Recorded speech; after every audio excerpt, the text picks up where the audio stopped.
Methodist minister. Hello, I'm a United Methodist young adult. Did you know that I come preloaded with a lot of cool features? Oh really? Like what? I come with a Bible, a United Methodist discipline, a book of worship, a book of resolution, a hymnal, and the faith we sing. Well, me and my friends, we just study the Bible, read its verses, and see how it applies to our lives. You know what else I can do? I can do charge conference reports. Well, I usually meet my friends at Chipotle or Chick-fil-A, and sometimes we come over to my house and talk about how God's affected us throughout the week. Well, I bet you can't do statistical reports. I know how to make all kinds of cool charts and spreadsheets. Sounds like fun. Yeah, it's great, isn't it? My friends and I have been reading about how Jesus fed the hungry, and we decided to go down to the local soup kitchen. Would you like to come?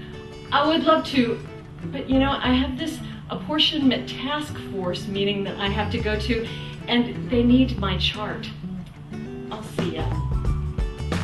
Alrighty then.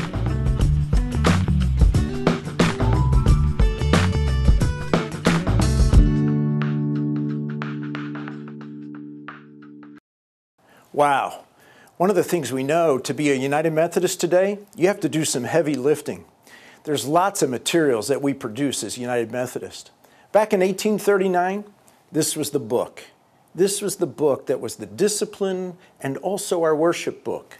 It had all of the worship services for the church, and it also had all of the aspects of our present-day discipline. One of the things that we really get taken by is all the literature we produce, all the things that come across our desk, the discipline and trying to follow the discipline. In Jesus' time, faith was practical, it was real. It was something that was a matter of living. And while they studied and learned, really what they wanted to do was to get to the heart of the matter. We sometimes today get tripped up by all of the things that we create as United Methodist. One of the things that we're inviting people to do through the discipleship adventure is to get back to the basics, get back to the core of what it means to be a disciple of Jesus Christ, what it means to be a church, and how do we live that out in the world so it's real for people. The kind of heavy lifting that we want you to do today are spiritual practices, what John Wesley called the means of grace, prayer, fasting, studying the scriptures, reading the scriptures regularly, praying, all of those spiritual disciplines that build people from the inside out. Today, one of the people that we're going to hear from is Greg Hawkins. Greg is the executive pastor at Willow Creek Church, a very large congregation out in Chicago, Illinois. This is a congregation that many people have patterned their ministry after. But you know what's happened recently? Willow Creek has assessed its own ministry through a project called Reveal. And what has been revealed to them through that project is that they haven't been as successful as they thought. One of the most surprising things that the research from Willow Creek showed was that as the person's level of activity in the church increases, there is only a slight effect on the person's spiritual growth. In other words, there is very little correlation between how involved a person is in the life of the church and an increase in their development as a disciple of Jesus Christ. In addition, there is a high correlation between a person's spiritual behavior, things like serving in mission, tithing, and evangelism, and the increase in the person's spiritual growth. The more a person lives out their faith through practicing Christian living, the more likely he or she is to grow in their love for God and their love for others. When they began to really evaluate their ministry, they focused too much on practices that were about the mechanics, how to worship and how to be faithful in worship. But when they began to realize that they needed to focus on, again, what I talked about as spiritual disciplines, or as John Wesley would say, the means of grace, that they were not helping people as much in that area. That those were the things that really built somebody up from the inside out and helped a person to go out in the world and be more loving and more caring and use the spiritual gifts that God had given them. That's really what we want you to take away from today, is that The church ought to be a place that builds disciples from the inside out. This is illustrated in Romans 12:2. Be ye not conformed to this world, but transformed by the renewing of your mind. So today we want to continue to talk about what we've talked about before, moving people from membership to discipleship and really practicing the spiritual disciplines. Thank you for coming. We're glad that you're a part of discipler groups and look forward to how we can continue to learn together.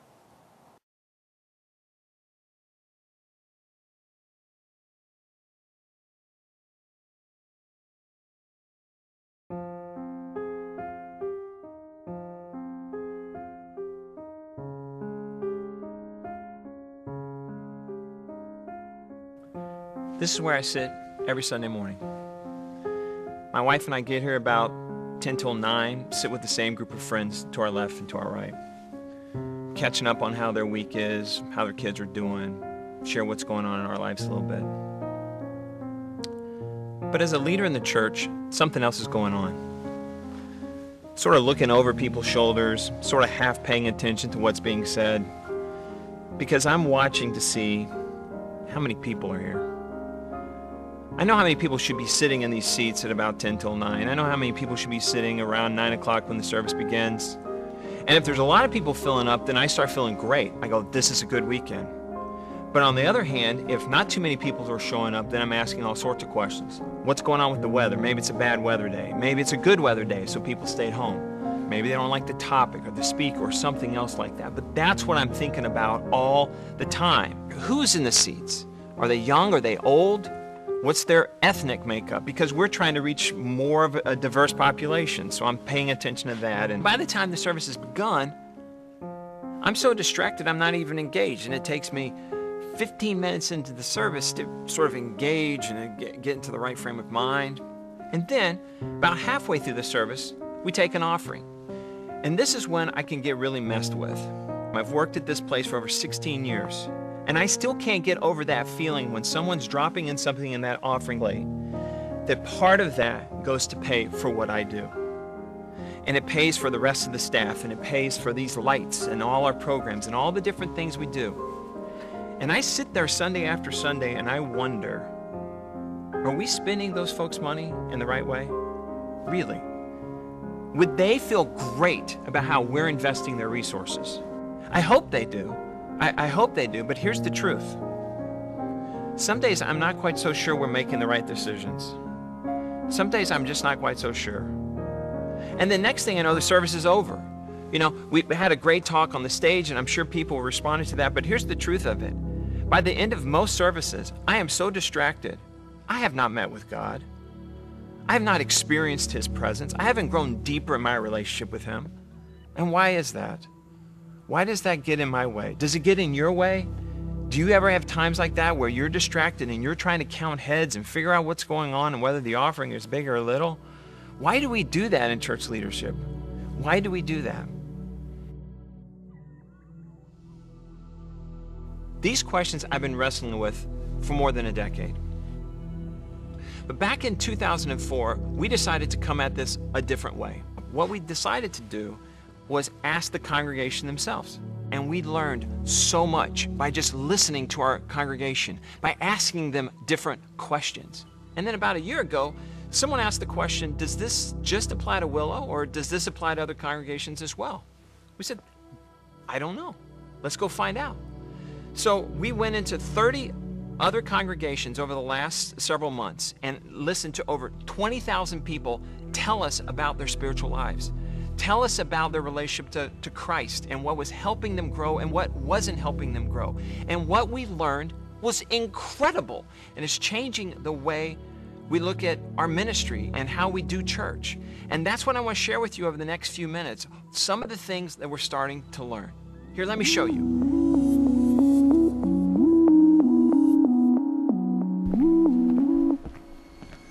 Okay, so let's start by getting on the same page relative to what it is that we're trying to do. What we're trying to do is help people who are far from God, okay, become disciples of Christ. folks who are characterized by their increasing love for God and their increasing love for other people. That's how we'll define a disciple of Christ. So what we're trying to do in our churches is help people make this movement. And the way we go about doing that is we create a variety of programs and services for people to participate in. On the weekends, we hold worship services. On the weekends and throughout the week, we teach classes, okay? We organize to get people into small groups, because that's a good thing. Fourth, we give care to people in need. And fifth, we do all this in a way that gives opportunities for people to serve, to volunteer. And you could add whatever you want to this list of different activities and programs for a church, okay? The bottom line then is, here's how we think about doing church. This is our strategy. We try to get these folks engaged in these sets of activities. So participation is a big deal, because we believe the more people are participating in these sets of activities with higher levels of frequency, it will produce disciples of Christ, people characterized by increasing love for God and other people. That's why every Sunday morning I sit up in my seat and ask the question, how many? How many people are here? It's because I need to know how many people are here to know whether or not I'm producing more disciples of Christ. I know that might sound crazy, but that's how we do it in churches. We measure levels of participation.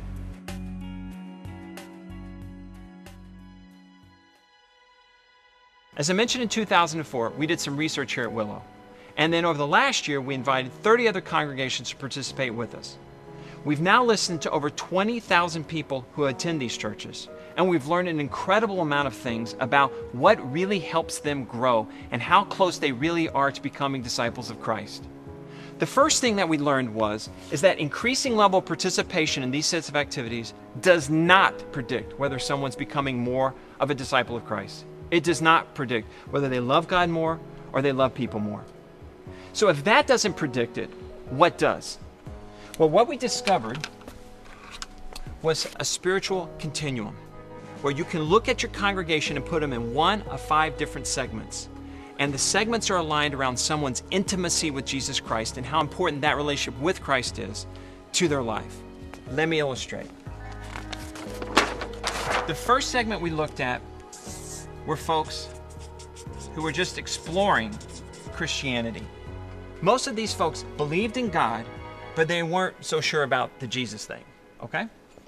Second group of people we looked at were folks who loved Jesus, who had a relationship with him, and were growing in that relationship, but fairly new in that relationship. The third group is folks who were close to Christ. Their relationship with Christ was important to them on a daily basis. They might pray on a daily basis, possibly read their Bible, would have thoughts of God on a regular basis, okay? And it was a closeness in their relationship. But there was a fourth segment that we looked at, and these folks were really centered on their relationship with Christ. Their relationship to Christ was the most important relationship in their entire life. And we also found an interesting fifth set of people. And these folks identify themselves as stalled in their relationship with Christ. They would say Christ exists. They would say they have a personal relationship with him and that he is their Savior. But they are not investing time on a regular basis in that relationship. Now, what's strange about them is they're actually investing time in church events on a regular basis, but not investing time in their relationship with God. And what we learned is that as someone moved from these stages, their intimacy with Christ, their love of God, their love of other people, all went up and to the right. Now, the third big discovery was that each of these different groups of people had different needs. Now, the problem is most churches come at it as a one-size-fits-all, right? Everybody in our church should be involved in this class. Everybody in our church should be involved in a small group. The truth is that everybody shouldn't be doing all of those things. What we also learned as part of that is the church activities that most churches do are most helpful in these stages of a person's spiritual journey. Churches do great things to help people in this segment, or at least the 31 churches that we looked at. And the other types of church activities we do are less helpful for these groups of people. These people are the most satisfied with local churches. And then as you move down this end of the spectrum, these folks have increasing dissatisfaction. They're disappointed with what the role the local church is playing in their lives. And increasingly, these folks are thinking about leaving the church, which is just incredibly sad. The people who love God the most are the most disappointed by their local church. Now, this is just the tip of the iceberg. We've learned so much more, and all of what we're discovering is rocking our world here at our church. And if it is true, then it has significant implications for you as a leader and for your congregation. So let's talk about those implications for just a little bit.